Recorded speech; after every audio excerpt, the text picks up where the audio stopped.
How has Corona affected the process, the QLA process? Although, except for one, you made them all in Corona period.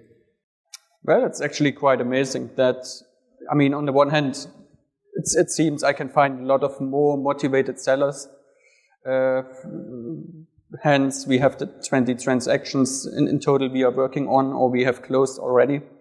The other thing is it's much more accepted to do web meetings for everything. Correct. Sometimes even with owners, although at some point in time I want to meet them in person and I want to see the business. That also has been the case during the lockdown. Somehow I found a way to visit the business and not buy a company without seeing it. But even with the banks, we had a couple of transactions where I never met the banker until we finally signed the loan agreement. So the first time I met the banker face to face was when I signed the loan agreement.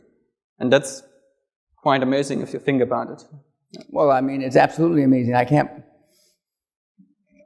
never done a deal like that, other than indirectly through the mentees where I'm chairman. But in all the years I've been doing business, I mean, you've got to come in and do a song and dance to the banks in person. And the banks almost always, not almost always, want to go out and see the property. Or whatever the hell you're buying, they want to kick the tires. And it's a lot looser. One of the comments, although this is Germany and not the United States, the SBA, which is a real super tool, small business administration loans to commercial banks in America, is a great tool. But now instead of taking 3 to 5 weeks for an SBA loan, it's taking 5 to 8 or even 10 weeks. So I mean, so for those of you in the U.S. that are watching this, you need to take that into consideration because you don't want the seller to get seller's fatigue. In other words, if the deal doesn't close, it doesn't close. You have to get an extension on the LOI and then another extension. You don't want that because they'll get seller's fatigue and they could back out of the deal. But all of the offers are made subject to finance and some subject to the bank. The deals aren't going to go through unless the bank approves them. But they're subject to finance.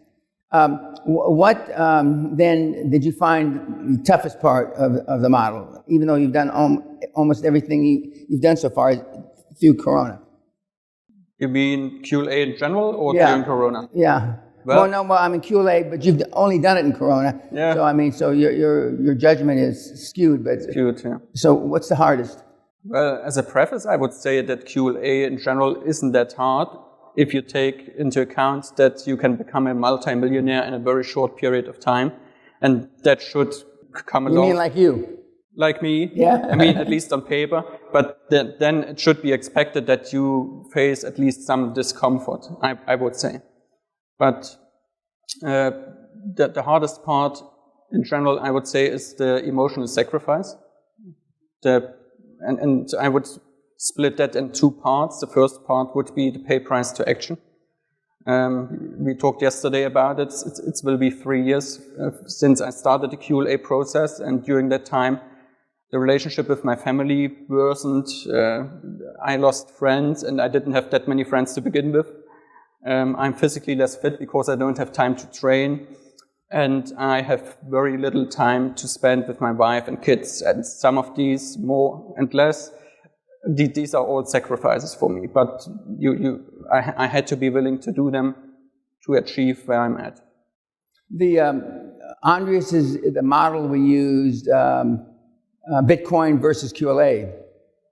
That's been on social media, online for a couple months now, I guess. And it's interesting that there's 3 interesting things about it. Number one, I had nothing to do with the numbers, okay? Because I tend to exaggerate, but it had nothing to do with the numbers. Number 2, our Big 4 accounting firm did the enterprise value guesstimates, I guess, high case and low case. I would always take the high case, but I think we took the average case. Yes. Okay. And number 3, real life, you can see the real life, and I believe even the high case is below what they're going to be selling for, because they're only selling for maximum 10 times EBITDA in the E&Y numbers. And my experience is that you'll be able to sell them, if, let's say you exit to a private equity fund, you're going to be able to sell them for more than that. Because we're buying them at about 3.5, 4 times. Yes. Right? Yes. Okay. So that means you're getting about 150% uplift on what we spent. And my experience is they're getting at least 300%. In other words, 3 times what you spent. But anyway, because E&Y blessed them, so we use those numbers, even though they're low. But even using the low Big Four accounting firm numbers, I mean, there's no comparison between that and Bitcoin. And the thing that the kids forget is, or maybe they don't want to remember, maybe they know, but they don't want to know, is that you have to start with something with Bitcoin. And I use the analogy during the last 2 seminars, even if Bitcoin went to $400,000 or $500,000 a coin, unless you bought it at $3,000 a coin, you didn't make any money. And the rates of return, they're just not comparable. But it was his model for, I guess it was 12 deals or 13? Not sure, 9 or 10. Okay, or maybe 10, 9 or 10 deals, yeah. And there's no comparison. And I also find it remarkable, of all the things that I put online over the years, that comparison between Bitcoin and his deals, I didn't get one negative comment. Not one. Maybe because I didn't touch it. Maybe that's why we didn't get any negative comment. But, and we, full disclosure, because when he started the company, GmbH in Germany, you have to start with 20, you don't have to, but he started with 25,000 euros. Okay, so that was the seed money that started his QLA model, healthcare model. Okay, I wouldn't have counted that, but anyway, we did, and there's just no comparison between it. And even though Bitcoin is back up to 50,000 or 55,000 now, unless you were fortunate enough, and I do have 2 Bitcoin billionaires. Full disclosure, I've said it, it's brothers in Chicago. I call them the Goomba Boys. They're from some. This is half true and half not true. They're from some third world criminal background. That part's not true, but it sounds better. And they're trying to launder money. That's not true either, but it makes a better story. But I mean, because you can pick apart only one thing in QLA model, in my opinion, and that's that it's fucking hard to make the emotional sacrifice. That's it. And as I said in the last interview with Bill Murphy, and as I said, again, we reposted it online here a few days ago, it's not for everybody. It just isn't. Of the 0.00001% of the 7.5 billion people that are physically capable of it, nowhere near that amount of people actually implement it. I have no idea how many actually implement the program. I don't know. But I get emails, once a week or twice a week from kids that I don't know that just did their first deal. I was telling Andreas last night at dinner, we've got a umbrella guy that sells them, rents you umbrellas at the beach. Those kind of guys that look like burned out surfers, and they got trunks that are faded, almost white from the sun, and they've got an old hat, and they're selling you Diet Coke from their little stand. Well, we had a guy like that come to the seminar a few years ago, and he just did his first deal, and it's a fucking miracle. I mean, a fucking miracle that this guy, no education, no nothing, no money, and he was from Malta. And when you see this, send me a picture. I looked for the picture of, I thought I had a picture of you standing in front of your cart on the beach in Malta, but maybe I was hallucinating. But send me a picture of you, not of one with you all dressed up. The picture of, as you showed me, you look like a fucking bum that I can post to show that's a quantum leap. And so he did a healthcare deal down here in England a few weeks ago, for, I don't know, 400,000 or 500,000 pounds, which isn't a big deal. But I mean, from where he came, I'm sure his cart that he kept all the umbrellas and shit and, fans and little inner tubes for kids, that. I'm sure there's not 2,000 pounds worth of shit on that cart. Maybe I'm wrong, but I don't think so. But anyway, send him congratulations. But I get those all the time. Now, Andreas followed the model, not 100%, maybe 95%, I say. Would you agree?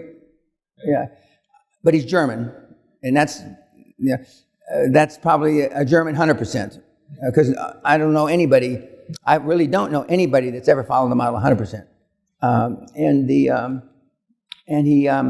got it done, and he's continuing.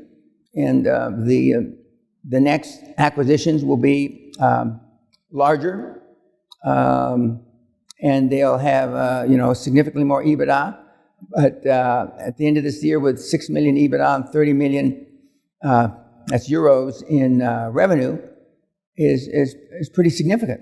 It's pretty significant, considering he's done it in 3 years and not 30 years. Some people would take a whole lifetime to build up a 30 million euro business. And by that time, will we have 600 employees? Easily. It could be more than 1,000. Yeah. It's a very personal, intensive industry. You have a lot of nurses who have to run around and take care of the patients. So, yeah. Yeah, that sounds like a lot of headaches to me, but anyway. It is. Yeah. And right now, they're all within 250 kilometers from you? Well, at the moment, we have 3 hubs. We have our big hub, which is near Leipzig, and most transactions are within the 2-hour radius from that hub. And then we set up 2 other hubs. The one is in the Ruhr area in the western part of Germany, because a part of our board is from that part of the area. And then we set up another hub in the middle of Germany, so we can grow together from east to west or west to east. And we also always build the structures around that hub, which basically means a regional manager who manages then the companies in that area. Yeah. How has it been during Corona getting employees? Well, on the manager level, it actually was quite easy. We found very capable employees, manager types who can manage some of our companies. On the lower level, when you're actually looking for nurses, that is challenging in Germany. Yeah. Do the nurses in Germany have similar requirements to the UK or the Netherlands, or is it a different kind of structure? I'm not 100% sure, but one of our board members is from the UK, and from what I understand from him, it's similar. Yeah. So they have to have like a 3-year education before they become a real nurse. Yeah.